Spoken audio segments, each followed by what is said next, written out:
Ladies and gentlemen, it's a privilege to address you one more time on the theme of literature generally and the genius of Shakespeare more specifically. There is so much to say about that unique Protean imagination and the craftsmanship and mastery of language that this great poet and dramatist possessed, that no single lecture can do justice to his oeuvre. So today, I will focus on one example of how he used language in his plays, how the language served the play and enabled him to open new avenues in the theater of his day. I will speak of Richard II. Indeed, if Shakespeare could see the feat of clay in his mighty heroes and never lost sight of the human dimension of historical dramas, he also recognized the humanity that is in the frailty of his weaker heroes. He gives them some of the most important and beautiful lines of the English language and invites the audience to recognize these multiple facets of their very human personalities. But Shakespeare was skillful in leaving enough ambiguity in his constructions so that his audiences would be able to participate in filling out his creations. That is why he speaks to people from different cultures who, as they do not speak English, are not as sensitive to the power of his language. And across time, despite the enormous changes that have occurred in our societies. So we can find an Egyptian Lear, a Russian Hamlet, a Japanese Macbeth. His creations continue to intrigue and beguile, and not being completely determined by having that element of contradiction that not only surprises, but also opens up the possibilities for further and novel interpretations. So let us discuss how Shakespeare treats one of these frail and weaker heroes. Let us go to Shakespeare's history plays to see how he chose to present Richard II, a weak and capricious king who gets deposed by his cousin. It is one of the least performed of Shakespeare's history plays, although it repays a careful reading. So, first allow me to introduce the bare facts of the historical person of Richard II. Second, I would like to discuss the main levers of the play as I see them. Third, we can proceed with a brief analysis of the play's highlights. And then fourth, let us discuss how the complex character of Richard is developed with the participation of the audience. Finally, I will end with some general observations on what makes this play so interesting to me. So starting with the historical figure. Richard II, born in 1367, died in 1400, was the 8th and last king of England of the House of Plantagenet.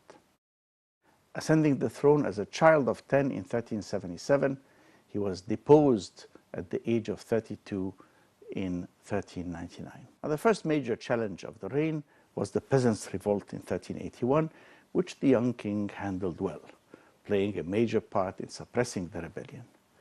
In the following years, however, the king's dependence on a small number of courtiers caused discontent in the community of men who had political power. And he lost effective control of the government to a group of noblemen for a few years. In 1397, he took his revenge on the appellants, many of whom were executed or exiled. The next 2 years have been described by historians as Richard's tyranny. And in 1399, after John of Gaunt, the king's uncle, the king disinherited Gaunt's son, Henry of Bolingbroke, his cousin, who had previously been exiled, and who then invaded England in June 1399 with a small force that quickly grew in numbers. Meeting little resistance, Bolingbroke deposed Richard and had himself crowned as King Henry IV. Richard died in captivity early the next year. Now, as an individual, Richard was tall, good-looking, and intelligent. Richard's posthumous reputation, however, has to a very large extent been shaped by Shakespeare, whose play Richard II focused on the last 2 years of Richard's reign and portrayed Richard's misrule and Bolingbroke's taking over of the throne as possibly responsible for the 15th century Wars of the Roses. Now, the Wars of the Roses were a series of intrigues and plots and battles that pitted two branches of the Plantagenet lineage, the House of Lancaster, starting with Henry Bolingbroke, Henry IV, under the heraldic banner of the Red Rose, against the House of York, under the heraldic banner of the White Rose. Now, all of that was to end with another Richard, the infamous Richard III, who would be deposed by another Henry, this time Henry VII, who would establish the House of Tudor on the throne of England, and whose son, Henry VIII, would be one of the most famous monarchs in history. Let us now move to Richard II, the Shakespearean creation. Written in 1595, Richard II is close in date to Romeo and Juliet. It was politically sensitive. It treated of a king deposed by another and the end of the House of Plantagenet and the start of another dynasty, the House of Lancaster. Now, sitting monarchs did not like discussions of the possibilities of usurping the throne. But the play was allowed. It was popular, and it was published as a quarto in 1597. But it was out of theatrical performance by 1601. But Shakespeare was not writing history for scholars. He was writing a play for the theater, and that required plot, characterization, and dramatic levers to maintain the momentum of the play and keep the audience engaged. So here I would like to discuss the main levers of the play as I see them. First is the story. It is about the rise of the future Henry IV and the decline of Richard II. The play, however, focuses only on the last 2 years of King Richard's life, when early successes have been forgotten, and we see the capricious monarch making many unjust and unpopular decisions in a very arbitrary manner. We also see the emergence of Henry Bolingbroke, son of John of Gaunt, who will depose Richard and become the future Henry IV. This part of the structure is beautifully captured by the image of the buckets in Act 4. Now, second lever is the evolution of the character of Richard, which is constructed by an interaction of the audience with the successive appearances and speeches of the king. Now, the playwright's words are very skillfully deployed to allow Richard to evolve as a person so that he becomes a well-rounded character. But at the same time, and that is the difficult tour de force, the audience feels for him as a human being, but considers him unworthy of keeping the throne. Now, third, there are passages that reflect on what it means to be a king. Here, some of the most beautiful poetic statements in the English language are deployed to question the divine right of kings. Are they not mere mortals like the rest of us after all? And it opens the door a crack to the idea that the throne should go to the person who has the most merit, in this case, Henry Bolingbroke. Fourth is the emergence of the soliloquy as an important part of Shakespeare's toolkit. Now, it will be further developed, reaching its ultimate expression in the great soliloquy of Hamlet, to be or not to be. But it is here a powerful tool that Shakespeare deploys to establish a new kind of direct link between the character of Richard and the audience. So how are all these levers deployed in the play? Let us proceed with a brief analysis of the play's highlights.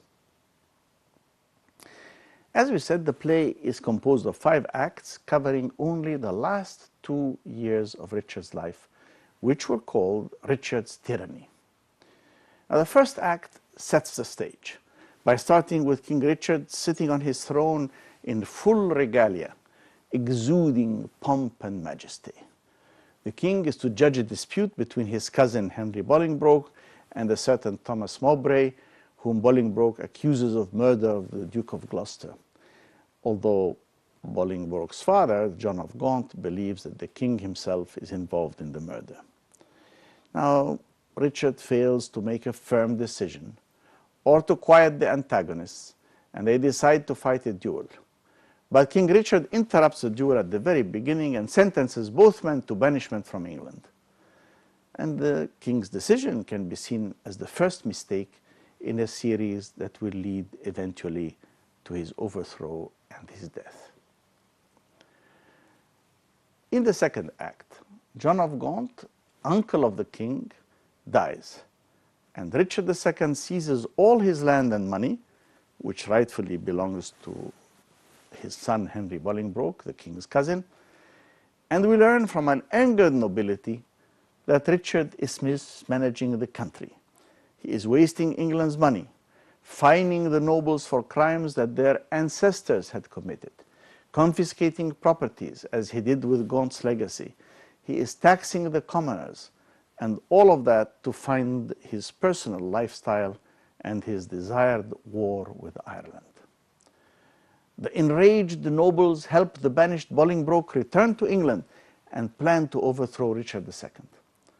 Now, King Richard leaves England to administer the war in Ireland, and Bolingbroke takes the opportunity to assemble an army, invade the north coast of England, and wins over the Duke of York, whom Richard has left in charge of his government during his absence. Now, Act 3 is the turning point of the play. We see Bolingbroke becoming stronger and stronger as the support for Richard melts away. Tellingly, Act 3 also contains the moment when Richard offers his belief that kings rule by divine right and cannot be deposed, for they are anointed by an irremovable balm, and as he tells those around him, not all the water in the rough rude sea can wash the balm from an anointed king. Yet, it is also in Act 3 that Richard begins to see the end coming and recognizes the unstoppable rise of Bolingbroke, and that he muses about the real meaning of being a king. It has some of the finest poetry in this play or any other play.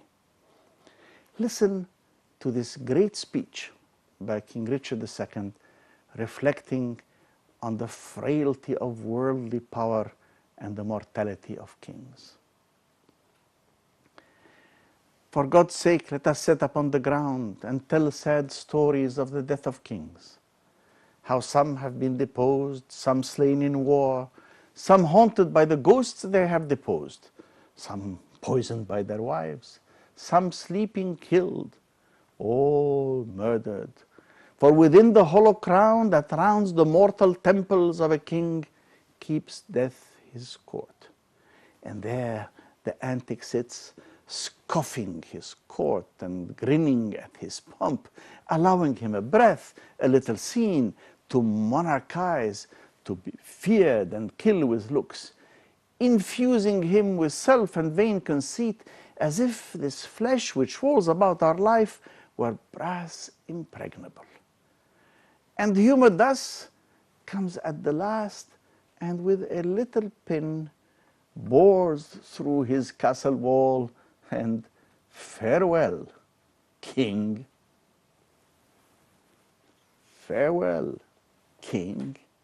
The pause and emphasis on the word king changes the sense of farewell and turns what could have been a pathos verging on bathos into a hard-edged sarcasm that underlines the thrust of mockery that runs through the whole passage.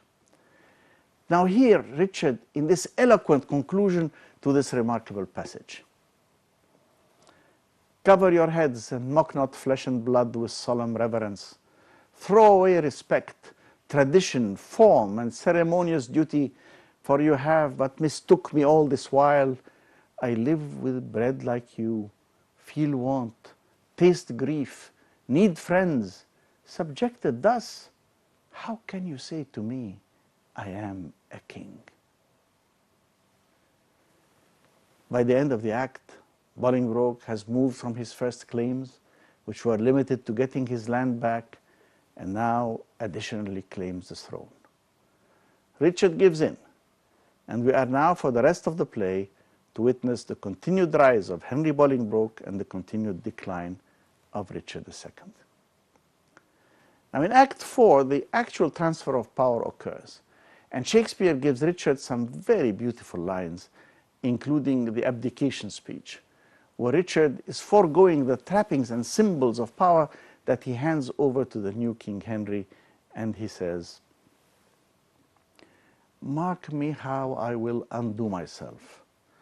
I give this heavy weight from off my head, and this unwieldy scepter from my hand, the pride of kingly sway from out my heart. With mine own tears I wash away my balm, with mine own hands I give away my crown, with mine own tongue deny my sacred state, with mine own breath release all duty's rights, all pomp and majesty I do forswear, my manners, rents, revenues I forego, my acts, decrees, and statutes I deny. God pardon all oaths that are broke to me, God keep all vows unbroke that swear to thee. Make me that nothing have, with nothing grieved, and thou with all pleased that hast all achieved. Long mayst thou live in Richard's seat to sit, and soon lie Richard in an earthly pit. God save King Harry, unkinged Richard says, and send him many years of sunshine days. What more remains?" The transfer of power has been chronicled throughout the play, with the rise of Bolingbroke and the decline of Richard, and is beautifully captured in another great poetic image, where Richard, in a speech in Act 4, sees the process as two buckets, one rising and one falling. "Give me the crown. Here, cousin, seize the crown. Here, cousin, on this side my hand, on that side yours. Now is this golden crown like a deep well, that owes two buckets filling one another, the emptier ever dancing in the air, the other down, unseen and full of water.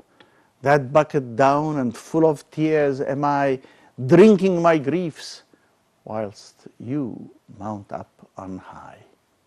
In Act 5, the final act, we see King Henry IV putting down latent rebellions and punishing the rebels.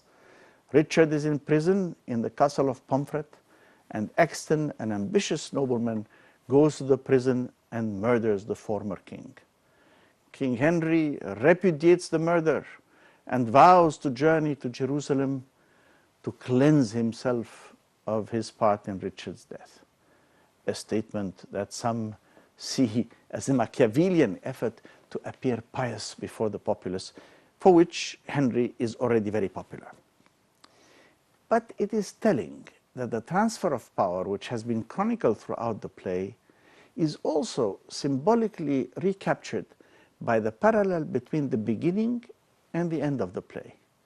Like bookends, the play that opened with Richard sitting on the throne in pomp and majesty now ends with Henry IV sitting on the throne in pomp and majesty. Shakespeare was to continue the story in his plays about Henry IV in parts 1 and part 2, where we meet Falstaff and the young Prince Hal, who will then become Henry V, subject of a separate play by Shakespeare. But it is clear that the plays cover a continuing story, and there are some references here and there in the later plays that resolve some minor points left hanging in the earlier plays. But this play is really a lot more about the character of Richard II than it is about the events and plot, which are so simple. Decline of Richard, rise of Henry.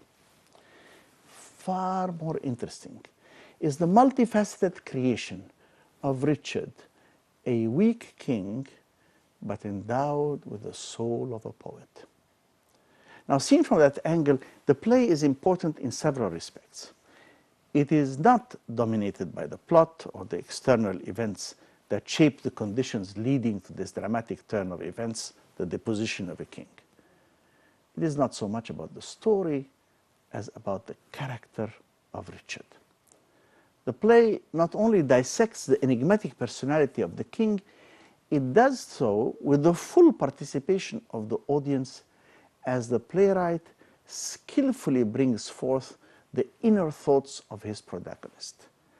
As Greenblatt observed, Richard II marked a major advance in the playwright's ability to represent inwardness. Inwardness, not exteriorization, inwardness. So now we have a play that will present a complex character and that invites the audience to focus on the character of the king. Now that is a task that requires exceptionally good acting. Good actors are needed to create complex characters. And thus the skills of a Burbage enabled Shakespeare to create complex characters. Indeed, acting, at a time called personation, was just being recognized as such at that time. But good actors need to be liberated from the sing-song delivery of totally metered and rhymed verse. They need a new dramatic language to explore the minds of the characters that they represent. And Shakespeare was able to throw convention to the winds, to use meter and rhyme when he wanted, as well as blank verse where it served his purpose. And thus, out of this collaboration between great actors and great writing, a new manner of great acting had been created, and it would keep the idea of acting Shakespeare at the top of the ambitions of aspiring actors all the way to this day in which we live. But Shakespeare gives us much more than beautiful words. He builds the character of Richard II in collaboration with the audience through the talents of the actor. He shows us complexity and evolution of the character through the play. Richard II is the first dramatic hero where Shakespeare actively promoted the duality of his inner soul and his public self. And Richard has a habit of studying himself as if from the outside, as it were, a habit emblematized in the scene where he sends for a looking glass. And when he smashes his reflection, his shadow, as he calls it, it is as if he was destroying his own substance. In a sense, he is almost always calling for a mirror, finding in his reflection a king stripped of all his belongings, seeing himself as an analogue of Christ, betrayed by Judases and condemned by Pilates, developing in a beautifully appropriate style the figure of the two buckets. Richard II is complete in itself. The king is virtually the first of the tragic heroes of whom we discover an inner as well as a public life. The king is a bad ruler and a weak person, and his bad performance as a ruler is truly noted, and Bolingbroke deposes him with relative ease. Yet, this weak Richard seduces the audience with the tune of his voice and the beauty of his language.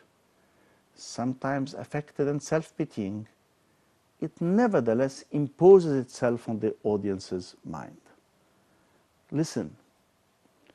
What must the king do now? Must he submit? The king shall do it. Must he be deposed? The king shall be contented. Must he lose the name of king? A God's name let it go.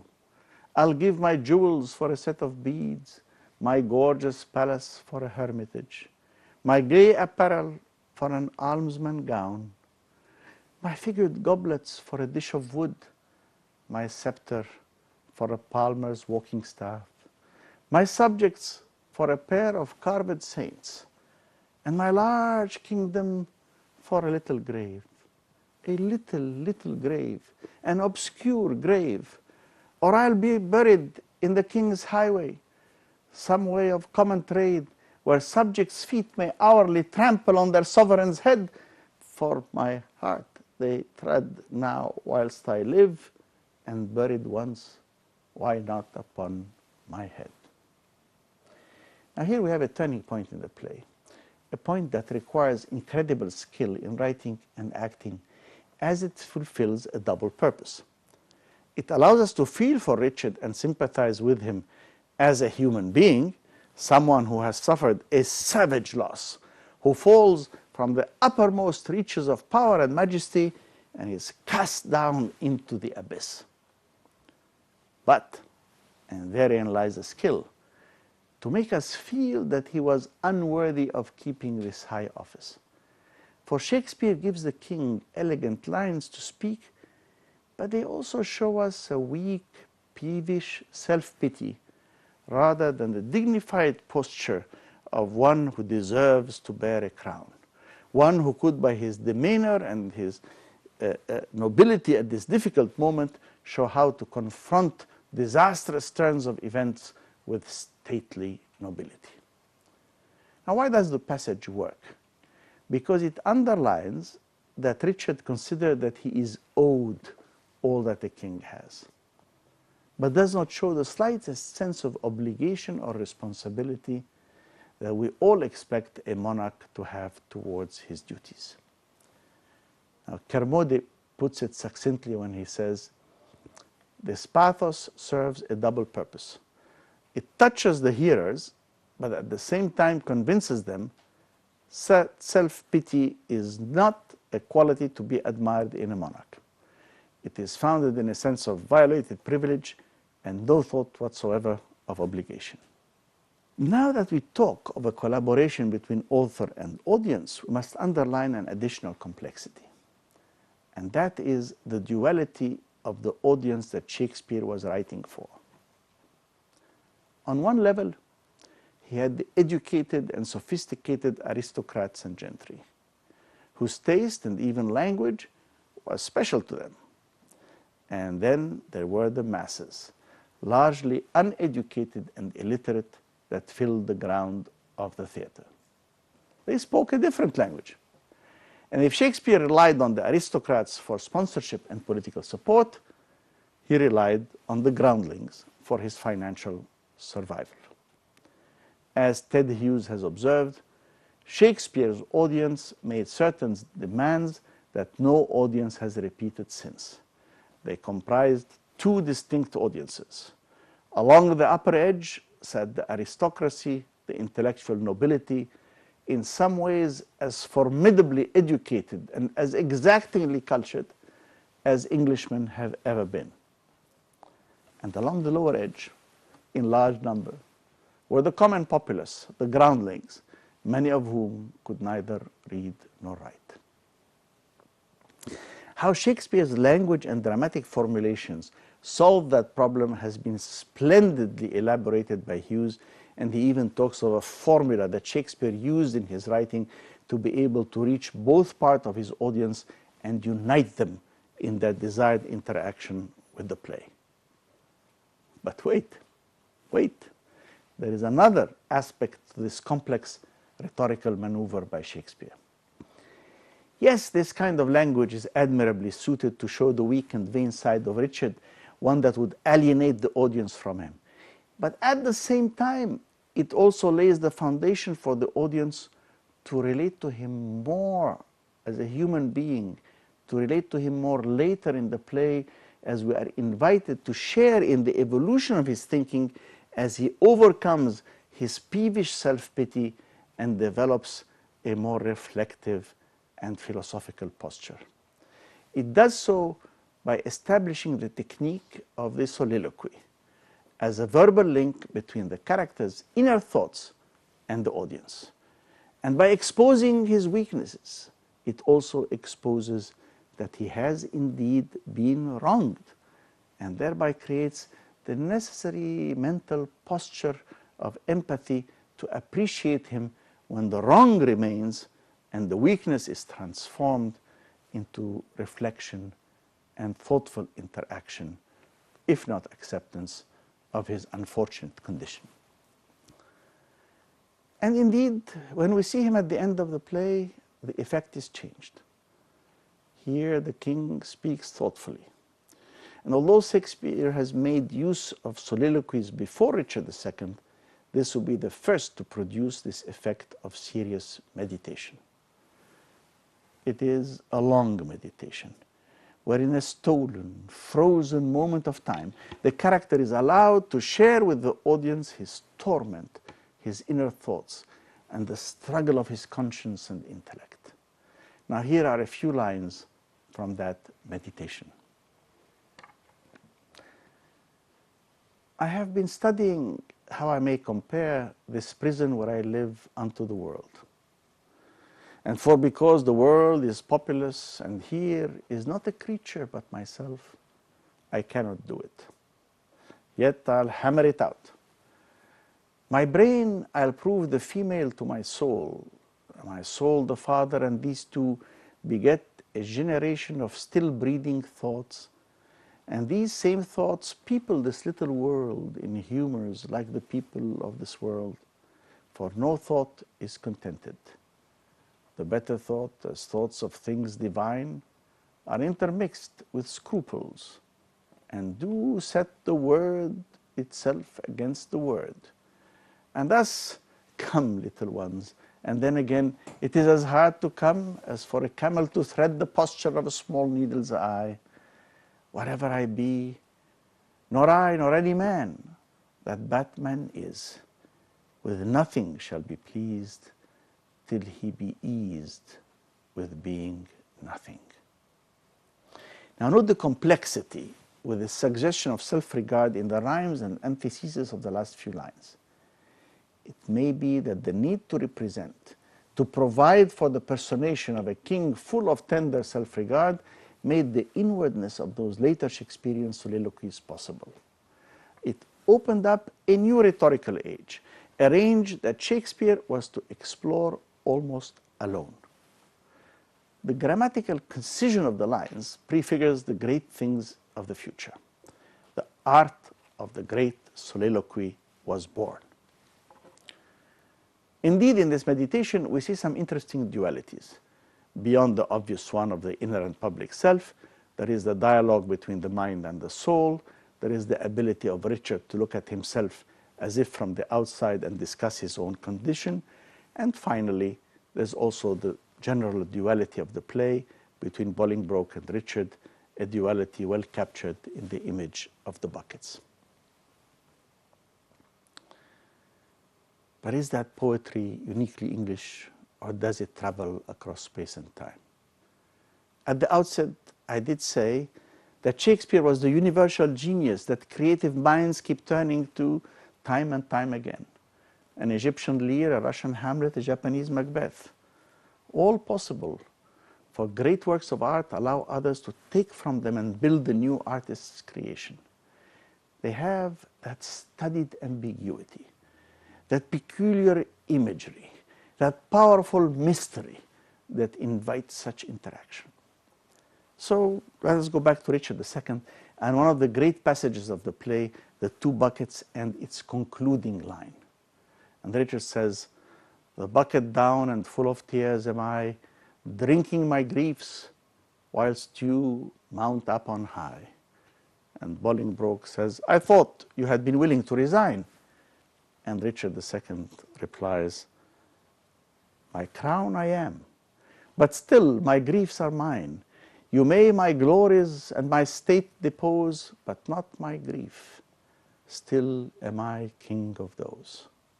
And this last line is the line taken as a refrain in the beautiful, powerful poem of Aragon about occupied France after its fall to the Nazis in 1940, And the poem is called Richard II 40, Richard II 40, where the refrain is Je reste roi de mes douleurs, I remain the king of my pains or my griefs. He uses it as a closing fifth line after a quatrain, rhyming A, B, A, B, and then B, and then C, B, C, B, and then B, and so on. Listen to the powerful lines of Arago. Ma patrie est comme une barque qu'abandonnèrent ses haleurs, et je ressemble à ce monarque plus malheureux que le malheur, qui restait roi de ses douleurs. Qui restait roi de ses douleurs, who remained king of his pains and griefs. That is how powerful the figure of Richard II has interacted with artists, not just in the English tradition, but outside of it. Ladies and gentlemen, in conclusion, we have to note several important aspects to this play. It sets the stage for Shakespeare's subsequent history plays, and certainly can be considered the first in a tetralogy of the Henry plays. It raises questions about the right of kings to rule by simple hereditary right, and introduces the Machiavellian concept of government by an able prince. It invites the audience to interact with the writer in defining the character of Richard, and establishes a remarkable evolution in the personality of the king. It deals with dualities in interesting and intriguing ways. And it introduces the art of the soliloquy to enable the audience to share in the character's inner thoughts, and it has some very fine thoughts and excellent poetry to boot. Above all, I think the skill deployed in showing the evolution of Richard's character and the ability to get the audience to feel for him as a human being as he becomes more reflective and thoughtful, while still recognizing that he was a bad ruler, is quite an achievement, a tour de force that makes this play deserving of more recognition than it has received. Through the work of the pioneers of semiotics, we have learned that text is a construct of both author and reader. We bring to it our aspirations and our fears, our hopes and our dreams, our concerns and our memories. The skillful writer is one who opens up possibilities. And Shakespeare is more than skillful. To use the words of Seamus Heaney, used in another context, Shakespeare's language is seductive by the run of his verse. It is distinctive by its posture in the mouth and in the ear, remarkable in its constant drama of tone and tune. But more importantly, the temporal and the didactic passes away with time, and the work that engages us intellectually and emotionally is the one that remains. And Shakespeare's work certainly remains, and so does the inwardness of his characters. Now, the word strategic opaqueness is the one that is chosen as the key to explain the successful promotion of this inwardness. If it starts with Richard II and evolves in Julius Caesar, it finds its true strength in Hamlet. And as Greenblatt observes, Shakespeare had reinvented the tragedy by radical excision. He had rethought how to put a tragedy together. Specifically, he had rethought the amount of causal explanation a tragic plot needed to function effectively, and the amount of explicit psychological rationale a character needed to be compelling. And Shakespeare found that he could immeasurably deepen the effect of his plays, that he could provoke in the audience and in himself a peculiarly passionate intensity of response if he took out a key explanatory element, thereby occluding the rationale, motivation, or ethical principle that accounted for the action that was to unfold. Now, the principle was not the making of a riddle to be solved, but the creation of a strategic opacity. This opacity, Shakespeare found, released an enormous energy that had been at least partially blocked or contained by familiar and reassuring explanations. So Shakespeare, with his poetic talent, his mastery of technique, his unerring sense of drama, and his insightful understanding of human nature, creates clever, multi-layered plays and prismatic characters. And Shakespeare opens up unending vistas, multiple mirrors and windows, imaginations that engage us and our intellect, and we find and lose ourselves in his creation as each successive generation interacts and reinvents his text. Ben Jonson was right. Shakespeare is indeed not of an age, but for all time. Thank you.